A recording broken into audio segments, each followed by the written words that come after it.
लक्ष्मण को अत्यंत क्रोध एवं आवेश में देखकर राम ने संकेत से उन्हें अपने स्थान पर बैठ जाने का निर्देश दिया और गुरु विश्वामित्र की ओर देखने लगे मानो पूछ रहे हों कि वर्तमान परिस्थिति में मुझे क्या करना चाहिए। विश्वामित्र ने कहा, वत्स, लक्ष्मण ने सूर्यकुल की जिस मर्यादा एवं गौरव वर्णन किया है वह सत्य है। अब तुम धनुष पर प्रत्यंचा चढ़ाकर लक्ष्मण के वचन को सिद्ध करके दिखाओ। गुरु की आज्ञा पाकर रामचंद्र मंद गति से पग बढ़ाते हुए शिव जी के धनुष के पास पहुंचे। राम को धनुष की ओर जाते देख सीता और उनकी सखियां तथा जनकपुरी के समस्त दर्शकगण अत्यंत प्रसन्न हुए, किंतु उनकी प्रसन्नता को संशय ने घेर लिया।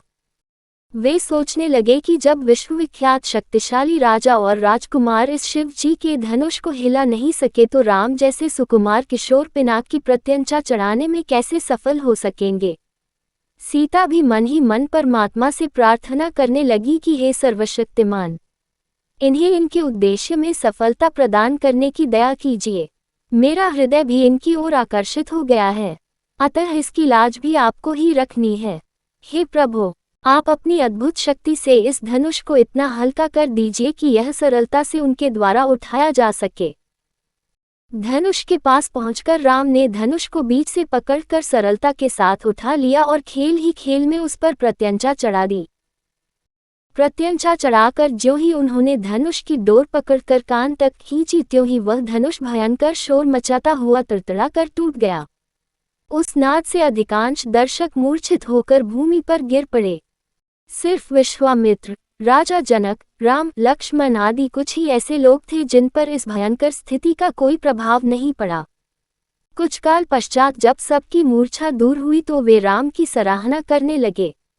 धनुष भंग हो जाने पर राजा जनक ने विश्वामित्र से कहा, मुनिव, मेरी प्रतिज्ञा पूर्ण हुई, इसलिए अब मैं सीता का विवाह रामचंद्र के साथ करना चाहता हूँ।